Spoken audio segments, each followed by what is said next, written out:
नमस्कार, स्वागत है आपका मुनाफे की मंडी में। मैं हूं आपके साथ तृप्ति उपाध्याय और मेरे साथ मेरी सहयोगी भावना भी इस वक्त हमारे साथ स्टूडियो में मौजूद है। यहां पर अगले आधे घंटे कमोडिटी बाजार का तमाम अपडेट हम आपको देंगे, बताएंगे कि सोने और चांदी में इन लेवल्स पर आपको क्या सलाह होगी, कच्चे तेल में क्या रणनीति बनाए और एनजी को लेकर क्या खबर है। चलिए, आज शो में हमारे साथ जो रहेंगे वो है एक्सिस सिक्योरिटीज के दिव्या गगलानी, कमोडिटी समाचार सिक्योरिटीज के अंकित कपूर और टेक्निकल एनालिस्ट बिटूपन मजूमदार। आप तीनों ही मेहमानों का मुनाफे की मंडी में बहुत बहुत स्वागत है। मैं तृप्ति बात कर रही हूं और यहां पर हम चांदी के साथ शुरुआत करेंगे। देखिए, फिर से एक बाउंस बैक और एक निचले स्तरों से रिकवरी हम चांदी में देख सकते हैं। कॉमिक्स पर $80 के पार फिर से चांदी निकल गई है। घरेलू बाजार में 2,59,300 रुपए के करीब यहां पर भाव चल रहे हैं। घरेलू बाजार में चांदी में 9,400 रुपए की मजबूती है। अमेरिकी के जो लेबर के डेटा है, लेबर डेटा, वो काफ़ी थोड़ा सा अनुमान से कमज़ोर आया। साथ ही ये वीक भी काफ़ी क्रूशियल होने वाला है क्योंकि काफ़ी सारे जॉबलेस डेटा आएगा, सीपीआई, रिटेल, तो उन पर भी नज़र रहेगी और वही फिर दशा और दिशा तय करेंगे कि फेड का ब्याज दरों को लेकर क्या रुख होता है, तो उन पर भी नज़र रहेगी। इसके अलावा ईटीएफ और इंडस्ट्रियल डिमांड यहाँ पर लगातार मजबूत बनी हुई है।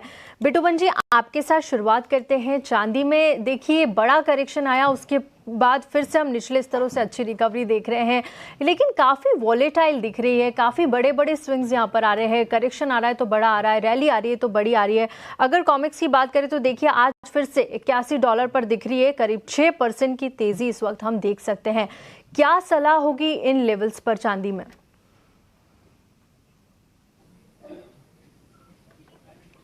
आप सुन पा रहे हैं बिटूपन जी मुझे? चांदी में जिस तरह से रैली आने के बाद, जिस तरह से उसके बाद लिक्विडिटी का, I can hear you, can you hear me? Yes sir, continue please. जिस तरह से चांदी बड़ा, शायद बिटूपन जी तक हमारी आवाज नहीं पहुंच पा रही है। अंकित जी, आपकी क्या सलाह होगी? इन लेवल्स पर खरीदारी करना चाहिए या थोड़ा स्टेबिलिटी का वेट कर ले? गुड मॉर्निंग तृप्ति। ओवरऑल अगर देखा जाए सिचुएशन, तो जब लास्ट हमने बात करी थी कि $67 से $63 के बीच में अगर चांदी मिलती है तो वहां पे खरीदारी करके चलना चाहिए, और हमने देखा 64 का लो लगाने के बाद में आज वापस से $80 के ऊपर चलना ट्रेड कर रहा है। ओवरऑल ट्रेंड अगर मैं बात करूं तो यहाँ पे बहुत ज्यादा नेगेटिव होते हुए नहीं दिख रहा है, क्योंकि जितनी मार्जिन थी, जितनी भी नेगेटिव न्यूज थी मार्केट में, वो सारी की सारी सिल्वर को लेके वो सारी खत्म होती नजर आ रही है। कोई भी अगर गिरावट मिलती तो खरीदारी करके यहाँ पे चलेंगे तो ज्यादा बेटर रहेगा।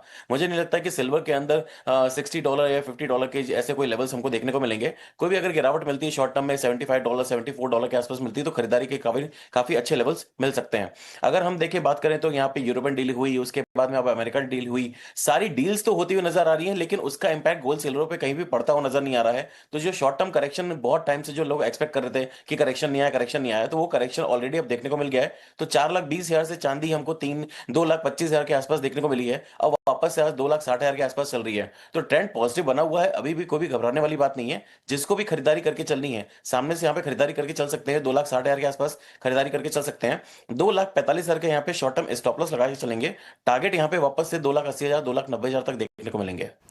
ठीक है, 2,80,000 2,90,000 तक के टारगेट यहाँ पर दिखते हुए नजर आएंगे। फंडामेंटल्स यहाँ पर अंकित जी को काफ़ी स्ट्रांग लग रहे हैं। 2,60 के लेवल पे आप खरीदारी करिए, 2,45 का एक एसएल लगाइए।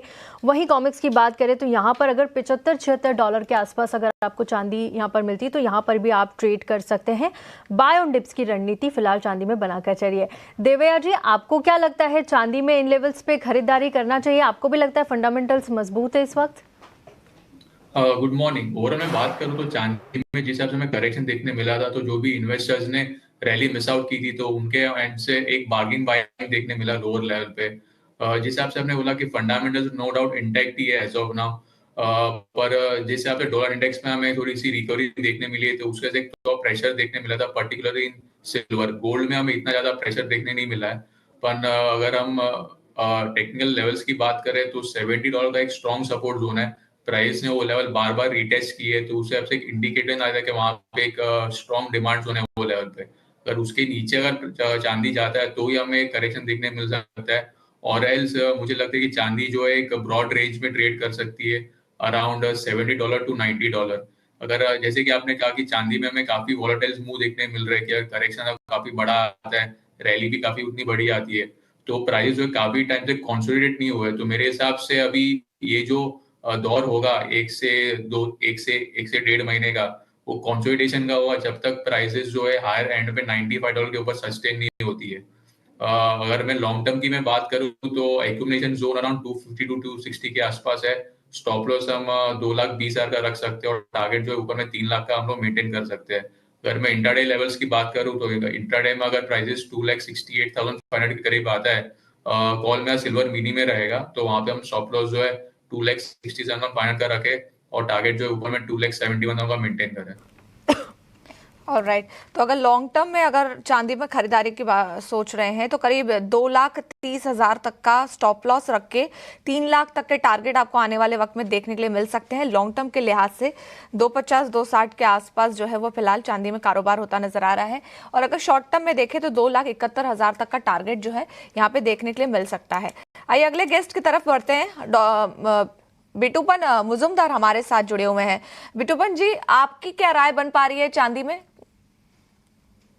जी में देखिए, जिस तरह से एक सेलिंग आया था और सेलिंग के बाद बाजार अभी थोड़ा स्टेबलाइज कर रहा है, और स्टेबलाइज होने के बाद यहाँ पे थोड़ा सा बेस फॉर्मेशन के लिए कर रहा है, क्योंकि फंडामेंटल्स में कोई मेजर चेंजेस नहीं हुआ है।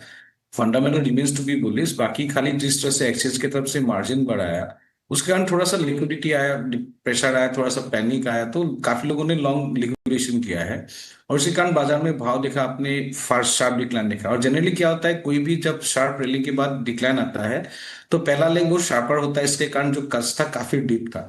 तो यहाँ पे बाजार में थोड़ा सा लग रहा है कि ग्लोबल मार्केट में एक बेस फॉर्मेशन है और 65 टू $72 के आसपास एक बेस जोन है, और ये जोन एग्जैक्टली अभी होल्ड करना चाहिए। On the higher side $92 to $93 का ऊपर का टॉप लेवल दिख रहा है फिलहाल के लिए।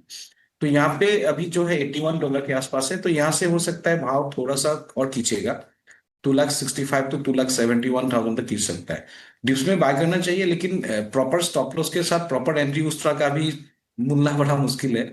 आइडियल रेंज टू बी 2,52 के आसपास, 51 के आसपास बाइंग, 2,43-45 का स्टॉप लॉस, 2,71 का टारगेट इस तरह का है। लेकिन गोइंग फॉरवर्ड थोड़ा बेस फॉर्मेशन होने के बाद तो हो सकता है, जिस तरह ने बाकी हम लोगों एनालिस्ट ने बताया कि भाव 3 लाख के आसपास हो सकता है, लेकिन एग्रेसिवली पोजिशनिंग करना बड़ा मुश्किल रहेगा। यहाँ पे नीचे लेवल पे जब भी बाजार मिलता है तो लेके चलना चाहिए इन्वेस्टमेंट ETF के पर्सपेक्टिव से। तो 2,85,000 से 2,90,000 का भाव लोग टारगेट ले सकते हैं। हम लोग फिर देखेंगे फंडामेंटल में कोई एज आई फंडामेंटल चेंजेस नहीं हुआ है, तो कोई रीएडजस्टमेंट बीच में होता है तो we have to look forward. यहाँ पर आप सुझा रहे हैं कि बाय ऑन डिप्स अगर नीचे जाता है बाजार तो यहाँ पर आप खरीद के रख सकते हैं ETFs के थ्रू, और फंडामेंटल्स यहाँ पर मजबूत ही दिख रहे हैं आने वाले दिनों के लिए। चलिए आगे बढ़ते हैं। US इंडिया ट्रेड डील के बाद चावल एक्सपोर्ट पर भी टैरिफ अब 50% से घटकर 18% हो गया है। ऐसे में इंडस्ट्री को इसका कितना फायदा होगा, इस पर खास बातचीत के लिए हमारे साथ खास मेहमान हैं बिग मिंट के एग्री हेड अभिषेक गोविलकर। अभिषेक जी, बहुत बहुत स्वागत है आपका 18 आवर स्वदेश पर। और मैं तृप्ति बात कर रही हूँ। जिस तरह से भारत और अमेरिका के बीच अब ट्रेड डील पर मुहर लग गई है, 50% से घटकर टैरिफ 18% पर आ गया है, और इसका जो इम्पैक्ट है वो चावल पर भी देखने को मिल रहा है, क्योंकि वहाँ के एक्सपोर्ट्स पर जो टैरिफ था अब 50% से घटकर वो ड्यूटी भी 18% पर आ गई है, जो कि थाईलैंड और पाकिस्तान के बराबर है। वहाँ पर फिलहाल 19% तक की ड्यूटी लगती है। ऐसे में आप किस तरह से देख रहे हैं और कितना कंपटीशन अब यहाँ पर भारत के लिए होगा प्राइस के लेवल पर थाईलैंड और पाकिस्तान के मुकाबले? किस तरह से आप देख रहे हैं सेक्टर को फायदा होगा आगे जाकर? नमस्कार। आई थिंक ये काफ़ी बड़ा कदम है दोनों गवर्नमेंट्स का, जब उन्होंने एक पर्टिकुलर टैरिफ के ऊपर अपना कंफर्म किया है। इंडिया के लिए क्योंकि काफ़ी ज़्यादा टैरिफ बढ़ गया था, ऑलमोस्ट 50% टैरिफ लग रहा था बासमती और बाकी जो नॉन बासमती राइस है जो एक्सपोर्ट हो रहा है।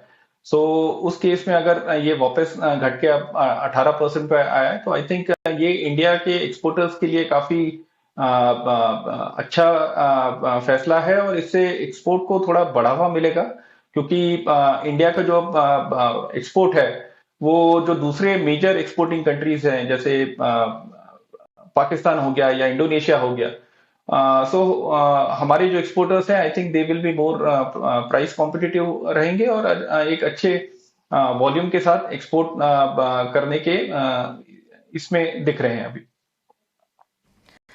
बिल्कुल।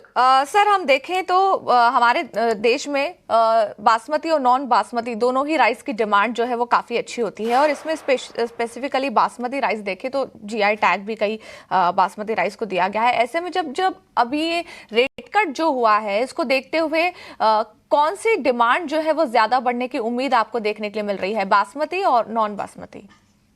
अगर यूएस का मार्केट देखें तो यूएस का मार्केट में हम हर साल लगभग 2.5 से 3 लाख टन के आसपास का चावल एक्सपोर्ट करते हैं, जिसमें से मोटा मोटी ऑलमोस्ट 70-75% जो है वो बासमती रहता है और बाकी 25% नॉन बासमती के वेरिएंट्स है।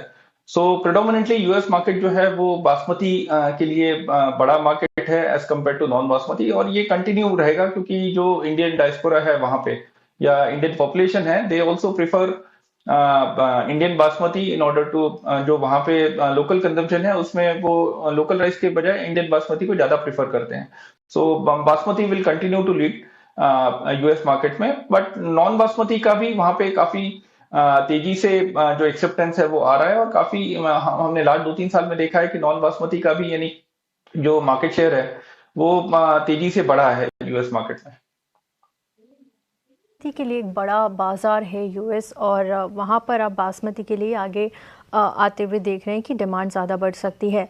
अभिषेक जी, हमने देखा कि जो हाई ड्यूटी थी, 50% का टैरिफ था, उसके दौरान भी वहाँ पर जो शिपमेंट था भारतीय चावल का, वो जो डिमांड थी वो लगातार स्थिर बनी हुई है। और अब जब यहाँ पर टैरिफ 18-19% के आसपास आ गया है, कंपैरेटिवली जो आसपास के देश है उनकी तुलना में आ गया है, तो क्या इसके बाद आप देख रहे हैं कि यहाँ से जो शिपमेंट है वो और बढ़ेगा, और कितनी तेज़ी आने वाले दिनों में यहाँ पर आ सकती है? देखो, यूएस के मार्केट में हमारा मंथली जो एक्सपोर्ट रहता है वो लगभग 25 से 30 हजार मेट्रिक टन हर महीने का रहता है। लास्ट के 3-4 महीने में जब ये टैरिफ अप्लाई होने चालू हुए थे, तब भी मोटा मोटी इसी क्वांटम में हम लोगों ने एक्सपोर्ट किया। उसमें एक्सेस टैरिफ की वजह से क्या हुआ कि यहाँ के एक्सपोर्टर्स का जो मार्जिन था वो काफी हद तक स्क्वीज आउट हो गया। सो उनके लिए जो उनका जो मार्जिन था या उनका जो प्रॉफिटेबिलिटी था वो काफी बड़े हद तक उसमें इम्पैक्ट उनको सहना पड़ा, क्योंकि सेम मार्केट में अगर पाकिस्तानी से बासमती या इंडोनेशिया का फ्रेग्रेंट राइस जो कम दाम में अवेलेबल है, आपको उसी मार्केट में अपना माल बेचना भी है या मार्केट शेयर भी मेंटेन करना है, तो काफी हद तक यहाँ के एक्सपोर्टर्स ने रेट पे कॉम्प्रोमाइज करके अपना एक्सपोर्ट कंटिन्यू रखा था। बट आई थिंक अब ये टैरिफ कम होने के बाद इंडियन एक्सपोर्टर्स के लिए वापस एक अच्छा चांस है कि वो अपना मार्जिन और अपनी प्रॉफिटेबिलिटी को वापस बैक टू जो प्रीवियस हाइट्स थे उस पे मेंटेन कर सके, और वो ओवरऑल इंडस्ट्री के लिए ज्यादा बेहतर रहेगा। हम देखें तो हमारा जो राइस प्रोडक्शन है वो करीब 149 मिलियन टन्स तक है। अब जिस तरीके से हमारा एक्सपोर्ट, जैसे आपने कहा कि आने वाले वक्त में अच्छा खासा होगा, 2026 में आपकी क्या अपेक्षा है कि कितना प्रतिशत एक्सपोर्ट जो है वो देखने के लिए मिल सकता है? क्या अमेरिका में जो हमारा मार्केट है राइस का, वो आने वाले वक्त में और एक्सपांड करने का मौका मिलेगा हमें? जैसे मैंने पहले बताया कि यूएस में हम मोटा मोटी 2.5 से 3 लाख कर रहे हैं। ये जो 2.5 से 3 लाख का जो नंबर है, ये भी लास्ट 3-4 साल में लगभग 2-2.25 लाख से बढ़ के 2.5-3 लाख तक आया है। तो ग्रेजुअली वहां पे इंडियन राइस का जो कंजम्पशन है वो काफी अच्छे ग्रोथ रेट से बढ़ रहा है। सो ऑब्वियसली यूएस मार्केट में इंडियन राइस का एक अच्छा पॉजिटिव आउटलुक दिख रहा है। इसके अलावा जो इंडिया का टोटल मार्केटेबल सरप्लस है, क्योंकि जैसे 150 मिलियन मेट्रिक टन की हमारी क्रॉप है, 150 में से लगभग 120-125 के आसपास तो डोमेस्टिक कंजम्पशन है। सो बचा हुआ जो है वो मोटा मोटी 25 मिलियन टन के आसपास गवर्नमेंट भी प्लान कर रही है कि हम उतना जो क्वांटम है वो इंटरनेशनल मार्केट्स में एक्सपोर्ट करे। तो गवर्नमेंट ऑफ इंडिया भी काफी प्रयासरत है इस चीज में कि इंडिया का जो टोटल चावल का जो निर्यात है वो 25 मिलियन टन या उससे ज्यादा हो आने वाले साल में। आने वाले सालों में 25 मिलियन टन से ज़्यादा का एक्सपोर्ट हम कर सकते हैं, और लगातार पॉजिटिव आउटलुक ही आपको आने वाले दिनों में दिख रहा है भारतीय चावल का वहाँ पर। अभिषेक जी, बहुत बहुत शुक्रिया आपका हमारे साथ जुड़ने के लिए और इस तमाम चर्चा के लिए। शुक्रिया। थैंक यू, धन्यवाद। चलिए इसी के साथ एक छोटे से ब्रेक का, लेकिन ब्रेक पे जाने से पहले मूडीज़ की एक खबर आ रही है। देखिए वहाँ पर उन्होंने भारत को लेकर आउटलुक दिया है, मजबूत ग्रोथ से यहाँ पर बैंकिंग सेक्टर का आउटलुक स्थिर रखा है। साथ ही आरबीआई से दरों में कटौती की कोई उम्मीद नहीं है। FY27 में 6.4% की जीडीपी ग्रोथ की उम्मीद लगा रहे हैं और बैंकिंग सेक्टर के लिए भी काफ़ी पॉजिटिव आउटलुक यहाँ पर मूडीज़ ने दिया है। चलिए इसी के साथ वक्त एक छोटे से ब्रेक का, ब्रेक के बाद जल्द लौटेंगे और फिर से रुख करेंगे कमोडिटी बाजार का।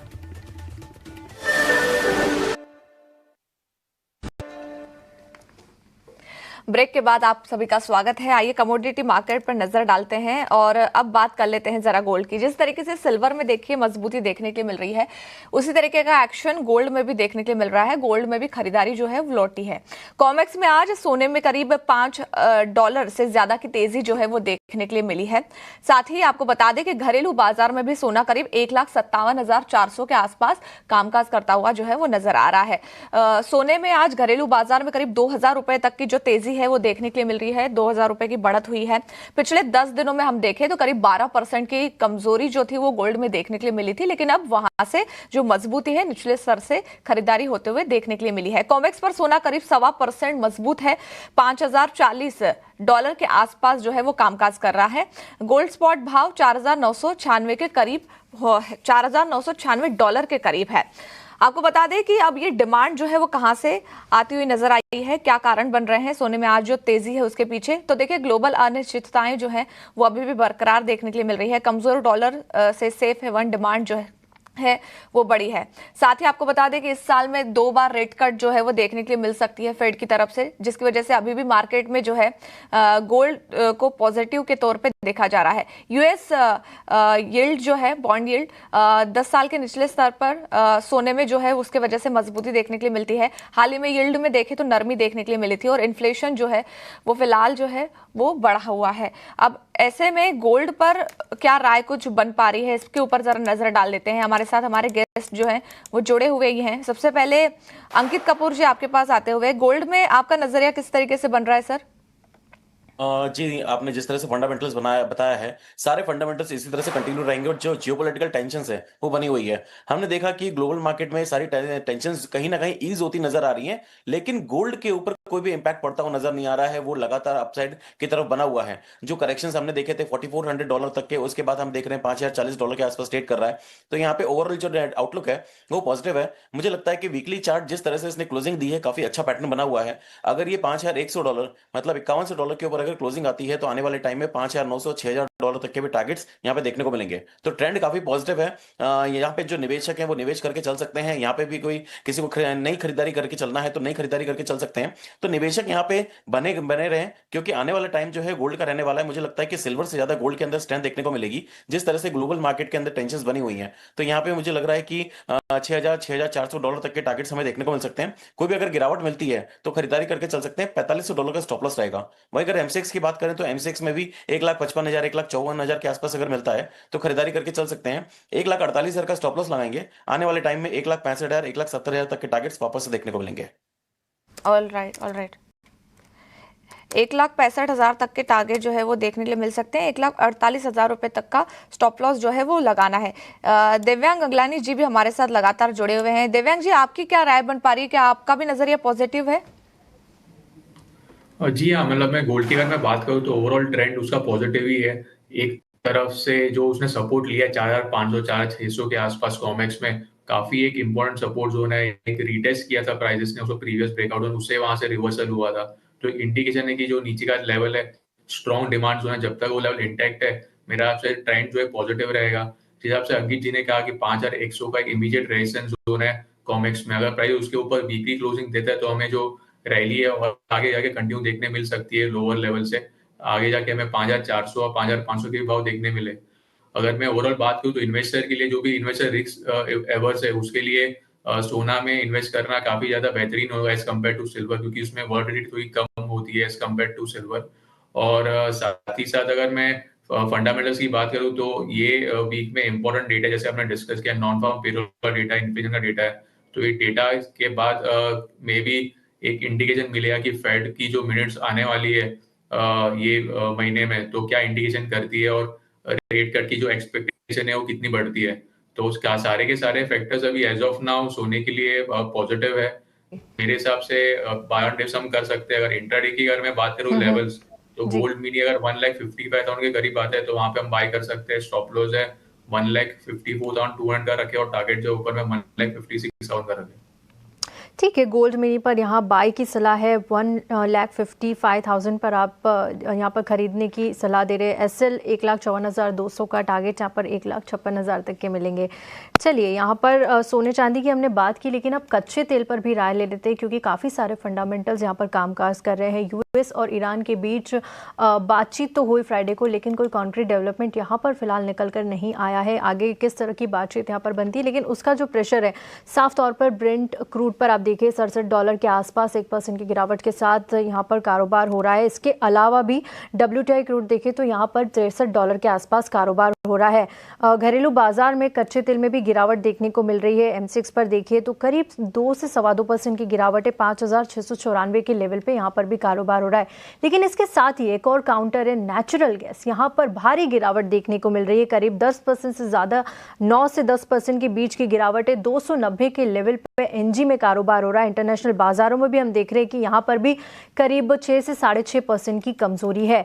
अंकित जी, आप बताइए कच्चे तेल में क्या लेवल्स होंगे? जिस तरह से यूएस और ईरान के बीच बातचीत लगातार इस वीक भी जारी रहेगी, बहुत सारा डेटा भी यूएस में आने वाला है, और नेचुरल गैस यहाँ पर लगातार जो वेदर फॉरकास्ट आया है कि अब फिर से गर्मी आने वाली है, समर्स आने वाली है, तो हम यहाँ पर NG में भी गिरावट देख रहे हैं। क्या सलाह होगी दोनों ही लेवल्स में, क्या खरीदारी करना चाहिए?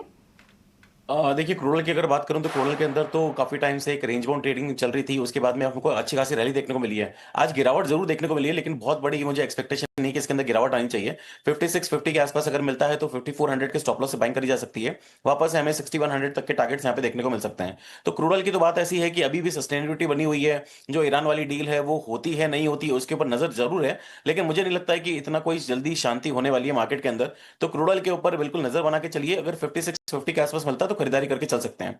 वहीं आपने नेचुरल गैस की बात करी तो डेफिनेटली हर एक रिपोर्ट का असर यहां पे देखने को मिल रहा है। हमने फ्राइडे के दिन हमने देखा था 320 325 तक के लेवल्स हमने देखे थे। उसके बाद में वापस आज देखा सुबह सुबह गिरावट देखने को मिल रही है। बहुत ही वॉलेटाइल कमोडिटी है। जिस तरह से अभी निकल के आ रही है, न्यूज़ निकल के आ रही हैं कि वहां पे अभी जो वेदर है काफी माइल्ड हो सकता है और काफी दिक्कतें हो सकती हैं। तो मुझे लग रहा है इसी वजह से थोड़ा सा गिरावट यहाँ पे और देखने को मिल सकती है। नेचुरल गैस की प्राइसेस की बात करूं तो फिर भी यहाँ पे एक मेजर सपोर्ट बना हुआ है 270 280। उससे ज्यादा नीचे जाना मुझे लगता है कि थोड़ा सा मुझे कम लग रहा है कि उसके नीचे जाएगा, क्योंकि वहां पे वापस से डिमांड निकल के आएगी। तो 270 280 का थोड़ा सा रेंज है, लेकिन मुझे लगता है कि अगर इसको अभी कुछ समय के लिए अवॉइड करेंगे तो ज्यादा बेटर रहेगा। बिल्कुल, तो फिलहाल कुछ समय के लिए आप यहाँ पर नेचुरल गैस को अवॉइड करिए। 270 280 का एक लेवल यहाँ पर जरूर नजर आ रहा है। साथ ही कच्चे तेल में भी रणनीति अंकित जी ने बताइए, लेवल्स का ध्यान जरूर से रखिएगा। चलिए, देवया जी से भी फटाफट से कच्चे तेल और नेचुरल गैस पर राय ले लेते हैं। देवया जी बताइए, कौन से लेवल्स आप देख रहे हैं कच्चा तेल और NG? कच्चे तेल में बात करूँ तो प्राइसेस काफी वॉलेटाइल है, पर प्राइसेस अभी डिमांड जोन के आसपास आए हुए हैं, तो हम लोग ऑप्शन से प्ले कर सकते हैं। 5600 का जो कॉल ऑप्शन है वो 160 के करीब हम बाय करें, स्टॉप लॉस जो 120 का रखे और टारगेट जो ऊपर में 210 का मेंटेन करें। नेचुरल गैस की मैं बात करूँ तो काफी चंचल कमोडिटी है। वेदर फोरकास्ट में बहुत ज्यादा मूवमेंट हमें देखने मिलता है। अभी एक सपोर्ट जोन के पास है 280 का। अगर जब तक प्राइस इसके ऊपर इंटेक्ट है, मेरे हिसाब से वापस से हमें एक शॉर्ट कवरिंग मूव देखने मिल सकता है इंट्राडे में। अगर इंट्राडे में प्राइसेस नीचे आते हैं 285 का जो कॉल ऑप्शन है 22 के करीब, तो वहां पे हम बाय करें। स्टॉप लॉस हम 19 रुपए का रखें और टारगेट जो ऊपर में 26 का मेंटेन करें। ठीक है, आपने दोनों पर फटाफट से राय दे दी, कच्चे तेल और NG पर। इसी के साथ मुनाफे की मंडी में फिलहाल इतना ही। आप दोनों ही मेहमानों का बहुत बहुत शुक्रिया। देवया जी, अंकित जी, बहुत बहुत शुक्रिया हमारे साथ जुड़ने के लिए और तमाम कमोडिटीज़ पर चर्चा करने के लिए। चलिए, मुनाफे की मंडी में मुझे और भावना को दीजिए इजाज़त, लेकिन आप कहीं मत जाइएगा क्योंकि ET नाउ स्वदेश पर खबरों का सिलसिला इसी तरह से जारी रहेगा। नमस्कार।